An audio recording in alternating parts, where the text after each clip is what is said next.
Hello बच्चों, आज HCF और एलसीएम से रिलेटेड कुछ एमसीक्यू डिस्कस करेंगे। तो पहला एमसीक्यू क्या है बेटा, इफ़ 1080 इज इक्वल टू 2 की पावर पी इंटू 3 की पावर क्यू इंटू में 5, then P minus Q is what.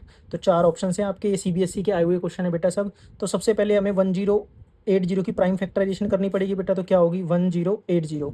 तो सबसे पहले किससे डिवाइड करेंगे, इसे 2 पे। कितने पे जाएगा बेटा ये 540 पे। अगेन किस पे जाएगा बेटा ये 2 पे 270। अगेन 2 पे कितना बेटा 135। अगेन किस पे जाएगा बेटा ये 3 पे 45। अगेन 3 पे किस पे 15। फिर 5 और फिर बेटा किस पे जाएगा ये 1 पे। तो हम यहाँ 1080 की प्राइम फैक्टराइजेशन लिखेंगे बेटा, जो क्या आई है हमारे पास 2 इंटू 3 इंटू 5।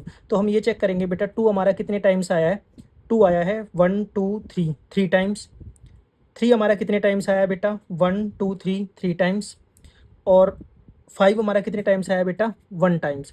तो हमें अगर इससे कंपैरिजन करें बेटा, तो यहाँ पे 2 की पावर कितनी है 3 और यहाँ पे 2 की पावर कितनी है p। तो यहाँ से हम कंपैरिजन में निकाल सकते हैं कि p की वैल्यू अपनी कितनी है 3। सिमिलरली 3 की पावर कितनी है बेटा 3 और यहाँ पे 3 की पावर कितनी है q। तो q की वैल्यू अपनी कितनी है बेटा 3। तो हमें क्या फाइंड करना है p माइनस क्यू। तो p माइनस क्यू क्या आ जाएगा बेटा 3 माइनस 3, ये कैंसिल होकर क्या आ जाएगा बेटा 0। तो हमारा ऑप्शन क्या आ गया, option number D is correct answer. Next question है बेटा, इफ a की power b is equal to 32 where a and b are positive integer then the value of b की पावर ab। तो सबसे पहले बेटा हमें a की पावर b निकालना पड़ेगा। यहाँ से हमें पता चलेगा a की वैल्यू क्या है और b की वैल्यू क्या है, और ये किसके इक्वल है बेटा 32 के। तो 32 की प्राइम फैक्टराइजेशन अगर मैं करूँ बेटा तो क्या आएगी 2 पे 16, 2 पे 8, 2 पे 4, 2 पे 2 और 2 पे 1। तो यहाँ से मैं देख पा रहा हूँ बेटा 32 is equal to what 2 raise to the power 5। तो अगर मैं इनका कंपैरिजन करूँ बेटा, बेस में कौन लिखा हुआ है ए और यहाँ पे बेस में कौन है 2, तो ए की वैल्यू क्या आ गई बेटा 2। पावर में कौन लिखा है यहाँ पे 5 और यहाँ पे क्या है बेटा बी, तो बी की वैल्यू अपनी कितनी आ गई बेटा 5। बट हमें क्या फाइंड आउट करना है B raise to the power A into B. तो बेस में कौन रहेगा बी, पावर में कौन रहेगा बेटा ए और बी का प्रोडक्ट यानी 2 इंटू 5। तो हमारा आंसर क्या आएगा बेटा 5 रेज टू दी पावर 10। और 5 रेज टू दी पावर 10 किस ऑप्शन में है, ऑप्शन नंबर बी में। नेक्स्ट क्वेश्चन है बेटा हमारा, the ratio of the LCM and HCF of the least composite number and least prime number. तो किसकी रेशो निकालनी है बेटा एलसीएम और एचसीएफ की। किसका एलसीएम कंपोजिट नंबर और एचसीएफ किसका बेटा लीस्ट पर, यानी कंपोजिट नंबर्स लीस्ट और लीस्ट प्राइम नंबर के एलसीएम और एचसीएफ की रेशो निकालनी है। तो हमें पता है बेटा लीस्ट कंपोजिट नंबर क्या है अपना, लीस्ट कंपोजिट नंबर वो क्या है बेटा अपना 4। और लीस्ट प्राइम नंबर क्या है बेटा अपना, प्राइम नंबर वो क्या है बेटा 2। तो एलसीएम क्या आएगा बेटा इनका, एलसीएम क्या आएगा 2 और 4 का, अपना एलसीएम आएगा 4। और एचसीएफ क्या आएगा बेटा 2 और 4 का, ये आएगा 2।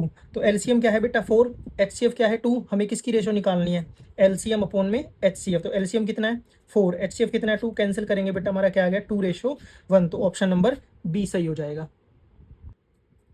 नेक्स्ट क्वेश्चन है बेटा, if n is any natural number then which of the following number and with digit 0। हमें पता है बेटा कोई भी नंबर एंड विद डिजिट 0 कब होता है बेटा, एंड विद डिजिट 0 अगर उसकी प्राइम फैक्टराइजेशन में बेटा 5 और 2 हो। अगर किसी नंबर की प्राइम फैक्टराइजेशन में 5 और 2 है तो वो नंबर 0 पे क्या कर जाएगा एंड करा। जैसे अगर मैं बोलूँ कि a की पावर n ये 0 पे एंड होएगा, तो इसके लिए जरूरी है बेटा जो भी a की प्राइम फैक्टराइजेशन होगी उसमें 2 और 5 होना चाहिए। अब अपने चारों ऑप्शंस को चेक करते हैं, क्या इसमें 2 और 5 है, नहीं है बेटा। क्या इसमें 2 और 5 है, नहीं है बेटा। तो इसमें 2 और 5 है, नहीं है। तो एक ही ऑप्शन बचता है जिसमें 2 और 5 वो कौन है, ऑप्शन नंबर बी। नेक्स्ट है बेटा, the greatest number which divides 281 and 1249 leaving reminder 5 and 7 respectively.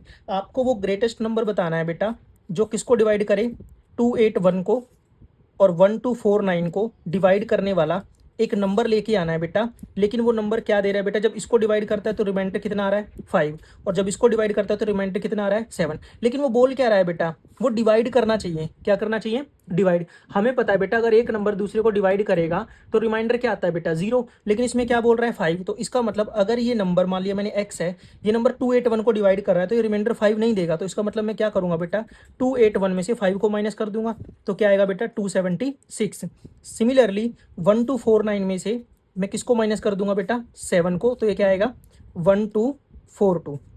अब मुझे देखना है कि इन दोनों को डिवाइड करने वाला वो ग्रेटेस्ट नंबर क्या आएगा। तो अब इसे हम करेंगे लॉन्ग डिवीजन से। तो लॉन्ग डिवीजन में क्या होता है बेटा, इस बड़े वाले नंबर को आप अंदर रखोगे और छोटे वाले नंबर से क्या कर दोगे, डिवाइड। तो ये कितने पे जाएगा बेटा, 4 पे, 4 6 ज़ा 24, कैरी गया 2, 4 7 ज़ा 28, 0, कैरी गया 3, 4 2 ज़ा 8, 11। तो ये कितना आएगा बेटा आपके पास, 183। अब क्या करना है बेटा, जो रिमाइंडर आया उसको बाहर रख दो और जिससे आपने स्टार्टिंग में डिवाइड करा था उसको अंदर कर दो। अब ये कितने पे जाएगा बेटा, 2 पे, 276, मेरा रिमाइंडर कितना आ गया, 0। और जब इस लॉन्ग डिवीजन में जो भी लास्ट नंबर आता है बेटा वही हमारा क्या होता है, आंसर होता है। तो हमारा आंसर क्या आ जाएगा बेटा, 138। नेक्स्ट क्वेश्चन है बेटा, if P and Q are two distinct prime, दोनों अलग अलग हैं, यानी P नॉट इक्वल टू क्या है बेटा, Q, then their LCM and HCF respectively. अब ये ध्यान रखना बेटा, अगर हमारे पास P और Q दो डिस्टिंक्ट प्राइम नंबर हैं और हमें इनका क्या निकालना है बेटा, HCF और LCM निकालना है, तो दो प्राइम नंबर हैं और अलग अलग हैं, तो अगर अलग अलग हैं तो कोई भी उनमें कॉमन नंबर नहीं है जो उन दोनों को डिवाइड करे। तो इस केस में हमारा HCF क्या हो जाएगा बेटा, 1। और अगर दोनों का HCF 1 है तो इसका मतलब क्या हो गया, ये दोनों कैसे नंबर हो गए बेटा, को प्राइम। और को प्राइम नंबर का LCM क्या होता है बेटा, उन दोनों नंबर का प्रोडक्ट। तो इन दोनों नंबर का प्रोडक्ट हमारा क्या हो जाएगा, LCM। एक बार फिर से, अगर P और Q प्राइम नंबर है बेटा तो उनका कॉमन फैक्टर क्या आएगा, 1 आएगा। और अगर किन्हीं नंबर का कॉमन फैक्टर 1 आ जाए तो वो क्या हो जाते हैं बेटा, को प्राइम। और अगर दो नंबर को प्राइम है तो उनका LCM हमेशा P इंटू Q आएगा। जैसे आप लिख भी सकते हो, if A and B are coprime numbers, coprime numbers, then their LCM is equal to A into B. आप इसे नोट में लिख सकते हो बेटा, कई बार CBSE डायरेक्ट यही स्टेटमेंट उठा के दे देती है कि A और B अगर को प्राइम नंबर है तो उनका LCM क्या होगा बेटा, उन दोनों नंबर का प्रोडक्ट होगा। तो हमारा HCF क्या है बेटा, 1, और LCM क्या है, P इंटू Q। उसने पहले किसे रखा है बेटा, LCM को, तो पहले हमारा LCM होगा आंसर में और बाद में हमारा क्या होगा, HCF। तो LCM कितना है बेटा हमारा, P इंटू Q, और HCF क्या है, 1। तो हमारा ऑप्शन नंबर बी करेक्ट हो जाएगा।